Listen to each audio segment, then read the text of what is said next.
Audio wrangling is a sister site to audio angling, which allows people with angling and related topics to express them freely as an insight into what some of the issues were in the early part of the 21st century. My name is Phil Williams, and this is a 2014 recording with Jim Whippy on the topic of encouraging newcomers into sea angling.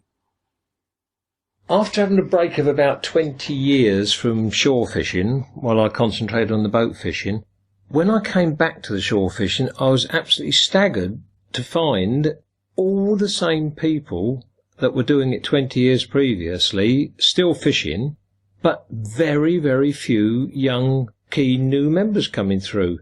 And this is a really big worry. It's the same in the boats. You can go out on a boat now and the majority of the people will be over 50, mainly because they're people who've earned their money, perhaps retired with a lump sum. They've got the time. Youngsters are working hard. They haven't got the ready money to spend £50 or £60 on a day out in the boat, or they can't afford a boat of their own. And the only way a youngster can get into fishing in the boats is to have a dad who's got a boat. It's very difficult to take young people out now without having all the proper references and checks. You feel a bit dodgy if you take out a couple of youngsters in your boat, if they're not your own relations. There's all sorts of things that are dumbing down the chance to get out fishing. On the beach, as I say, the same guys are still doing it. The youngsters are not coming into it, obviously, because of things like Xboxes and computers and iPads and all the other things that take their attention. But there is a hardcore of people who are trying to get more young anglers going. Down at Weymouth, the club there have been brilliant over the last few years. Every month they have a junior angling competition on the pier, and the club members give up their time to go and police it and look after the kids and help them with the bait and everything. And they've got a really good, strong contingent going down there. And then up in my area at Eastbourne, Steve Frost of the Eastbourne Nomads decided to start a scheme called Fish for Kids, which was backed by the 3 local tackle shops. He set up to have something like 70 or 80 youngsters on the beach, all looked after by the local anglers, but obviously the kids had to bring their parents along, as like chaperones, because of the way things are nowadays. But it was really well attended and went down terrifically well. We had prizes virtually for all the kids. If they caught a fish, they virtually got a prize, and that's great to get kids going, get them started. The local tackle shops supplied rods and reels and tackle and bait. They didn't have to do a thing. They just came down to the beach. They were then allocated a beach to go on with a local angler, and their parents went along with them and sat and watched. And it was a terrific thing, and it's in its 3rd year now. I think we've had to limit it to 80 kids because it's such a popular item. And I know for this year's one, which is in a couple of weeks' time, virtually all the places are gone. Now, from that first one, I can remember taking a family of 4 children, and their dad sat and watched and got involved. They have now, as a family, become a fishing family, regularly seen in the tackle shop buying bait, buying tackle, and the children are growing up wanting to get out on the beach and do some fishing. So it's terrific to see that happening. But there really isn't enough of it going on.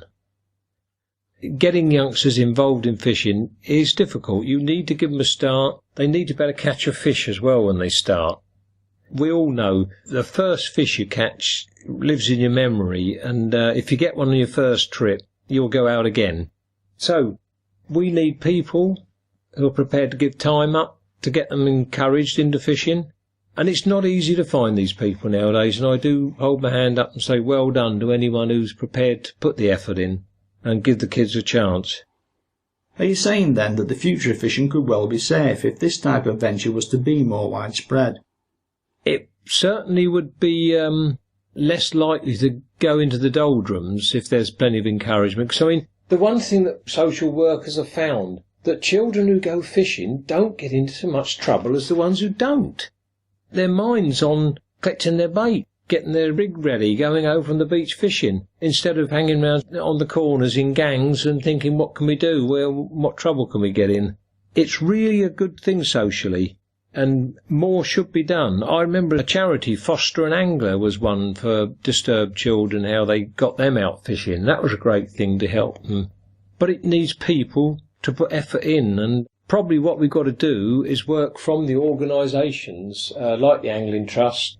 I know they're developing junior teams in the world teams and encouraging children to come into fishing. But it's a big problem. There's so many diverse things for them to look at nowadays. And they've got access to things through the television and online. They can see all the fish underwater on their televisions and encouraged to look after them and conserve them.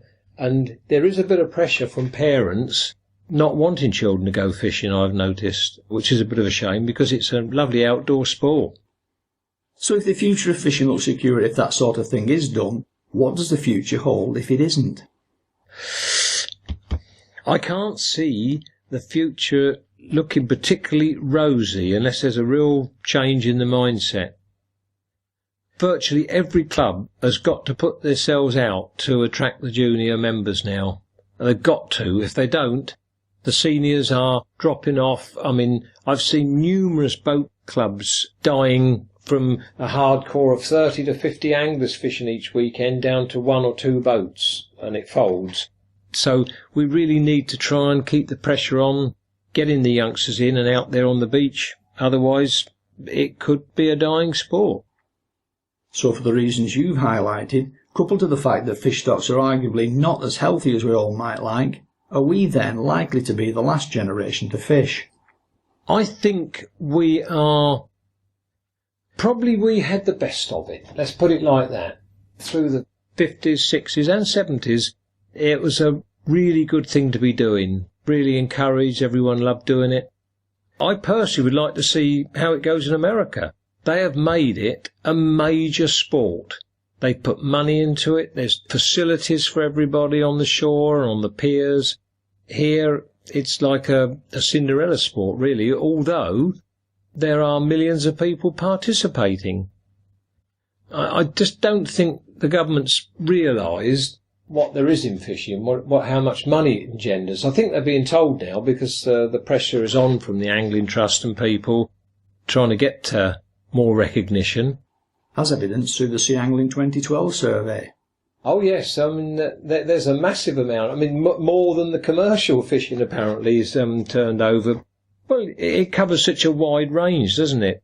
People are travelling to sites to go fishing. They're staying in hotels. They're buying bait. They're buying meals.